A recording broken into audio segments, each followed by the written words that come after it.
जो ओम तत्सत में जो सेकंड मंत्र है, इसकी कमाई हमारे को भंवर गुफा तक ले जाएगी। कौन सी भंवर गुफा? जो सात संग ब्रह्मांड पार करके और सतलोक में प्रवेश कराती है, वहां तक ले जाएगी। उससे आगे हमें उस सत्य शब्द की कमाई हमारे काम आएगी। पुण्यात्माओं, कई भक्त असमंजस में पड़ जाते हैं कि हम तो बूढ़े हो गए, हो सकता सार नाम ना भी मिल रहा है, तुम्हारा क्या होगा, हम तो व्यर्थ होगा जीवन। ऐसी कोई बात नहीं है। जो कमाई आप कर रहे हो या व्यर्थ नहीं जाएगी। कबीर कमाई अपनी कदे ना निष्फल जा, सात समुद्र आडे पड़ा है मिलाएगा हुआ। अब जैसे सतनाम का जाप तुमने जितना भी किया है ये आपके साथ रहेगा, ये बिल्कुल खत्म नहीं होगा और ये आपको पुनर्जन्म दिलाएगा। पुनर्जन्म तो आपको प्रथम मंत्र ही दिला देगा, जो आपको पहला मंत्र दिया जाता है 7 मंत्रों का, 7 नामों का। अगर वो भी नाम लेकर भी प्राणी अगर एक दिन भी 2 दिन भी अगर एक मंत्र का भी जाप करके फिर भी प्राण छोड़ देगा तो भी मनुष्य जीवन प्राप्त कर जाएगा। इतना कीमती मंत्र है ये, जो यथार्थ मंत्र है, इनमें इतने गुण हैं। और सतनाम की जिन्होंने अच्छी कमाई की है और सारनाम मिला नहीं, वो शरीर त्याग गए। चिंता नहीं करना कि उनका कि उनको तो तुरंत मनुष्य जीवन, वो तो 9 महीने पेट में भी मुश्किल से डटेंगे माँ के में और तुरंत बाहर आ जाएंगे। और आते ही उनको ऐसे श्रीमानों के घर जन्म होगा जो अब वर्तमान में भक्ति कर रहे हैं और उनके द्वारा किए गए पुण्य, जैसे अब दबादब कोई पाठ करा रहा है, कोई वैसे दान कर रहे हैं, सत्संग सुनने आ रहे हैं, ये पुण्य मंत्र कर रहे हैं जाप, ये पुण्य ये उनके साथ होंगी गठड़ी। और वो पुण्यात्मा उनके घर जन्म लेंगे, उन पुण्यात्माओं के घर जन्म लेंगे जो हमारे शिष्य।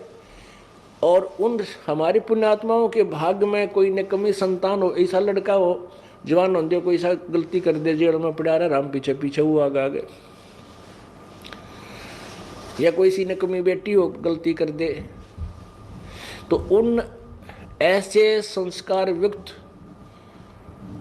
जो आपके भाग्य में, जो आपके शत्रु रूप में संतान उत्पन्न होनी होगी, उनको परमात्मा गर्भमय नष्ट कर देगा और उसके स्थान पर आपको उन पुण्यात्माओं को भेजेगा जिनके पुण्यों का ढेर होगा। जन्म लेते ही परमात्मा के वो प्यारी आत्माएं आपके साथ सत्संग में आएंगी, 3 साल का होते नाम लेंगे और नाम लेके फिर अपनी भक्ति करेंगे और उनके साथ वो पुण्य आगे से आगे जब वो जवान होंगे उनके ऐसे काम होंगे, कार और कोठियाँ बन जाएंगी, अपने आप उनको नौकरियाँ और बिजनेस उनके तैयार खड़े पाओगे, आपको वह चिंता भी ना रहेगी। तो उनको ये फिर वो सतनाम पुनः मिलेगा और सारनाम फिर मिलेगा और वो पार हो जाएंगे। अरे अगर इससे बूढ़े झंझट में तो 1-2 जन्म में पांडा छूट जाए, 2-4 जन्म में तो शुक्र मनाओ। इतना विश्वास रखना पड़ेगा आपको। कहते हैं एक बार एक साधक साधना कर रहा था पीपल के पेड़ के नीचे और कुछ बहनें और भाई जो है भक्त जा रहे थे, कह रहे थे एक बहुत पहुंचे हुए संत है और भूत भविष्य की बता देते हैं, उनके पास जाते हैं सत्संग सुनने के लिए। तो उस साधक ने कहा कि भाइयों एक कृपा करियो, बहन भाइयों मेरी, उस महाराज जी से मेरे बारे में ये पूछ के आना कि मेरी मुक्ति कितने जन्म कितने जन्म में पाछा हो जाएगी, कितने जन्म लगेंगे मेरी मुक्ति को। तो उन्होंने जाकर बताया तो महात्मा जी ने कहा कि उस साधक को मोक्ष प्राप्ति के लिए इतने जन्म लेने पड़ेंगे जितने पीपल का पाते, जिस वृक्ष के नीचे वो साधना कर रहा है उसी के पत्ते जितने हैं, इतने जन्म लेने पड़ेंगे उसको जब उसका मोक्ष होगा। अब उन बहनों और भाइयों ने रास्ता त्याग दिया,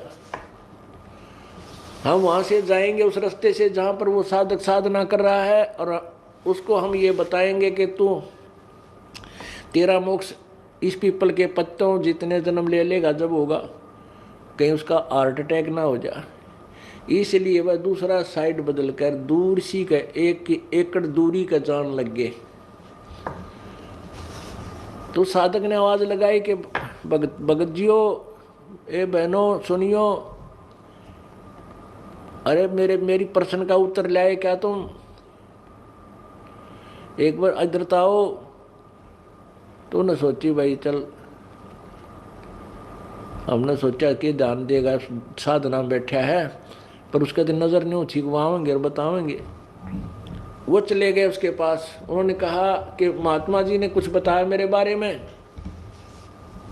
तो वो कहने लगे भक्त और भक्तमती के भगत जी के बतावा, हमने तो डर लग गया बताती आना। वो कहने लगा बहनों भाइयों बताओ, अवश्य बताओ, बता दो जो भी है, कोई मुझे कोई डर नहीं है, कितना समय लगे मैंने तो काम करना है। तो उन्होंने कहा